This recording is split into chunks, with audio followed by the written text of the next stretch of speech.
Bonjour à tous, dans cette vidéo nous allons parler de l'état de nécessité qui peut constituer un fait justificatif. Pour rappel, un fait justificatif fait disparaître le caractère délictueux d'un acte infractionnel. L'acte accompli ne constituera donc plus une infraction pour la loi.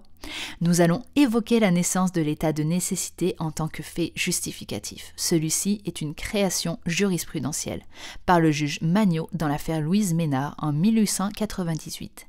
Il s'agissait d'une jeune femme qui avait volé du pain pour nourrir son enfant. Il s'agit donc bien d'un vol, mais où l'état de nécessité a été retenu. L'article 64 du Code pénal de l'époque disposait qu'il y avait irresponsabilité si l'auteur se trouvait en état de démence au moment de l'action ou contraint par une force à laquelle il n'a pas pu résister. La notion a ensuite évolué avec la jurisprudence et on peut citer l'arrêt rendu par la Cour d'appel de Colmar en 1957 qualifiant l'état de nécessité comme la situation dans laquelle se trouve une personne qui, pour sauvegarder un intérêt supérieur, n'a d'autre ressource que d'accomplir un acte défendu par la loi pénale.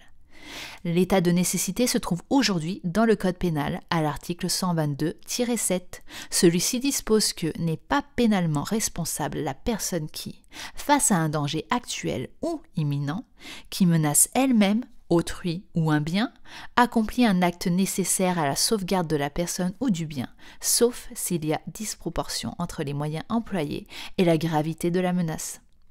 Bien sûr, des conditions pour son application sont à respecter.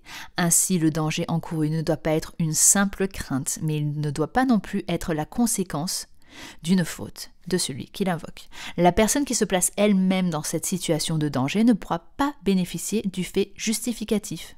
L'acte doit ensuite être nécessaire et proportionné. Et enfin, l'état de nécessité est un fait justificatif du droit pénal. Il laisse donc subsister la responsabilité civile. L'état de nécessité crée en effet une victime qui doit pouvoir obtenir réparation de son dommage.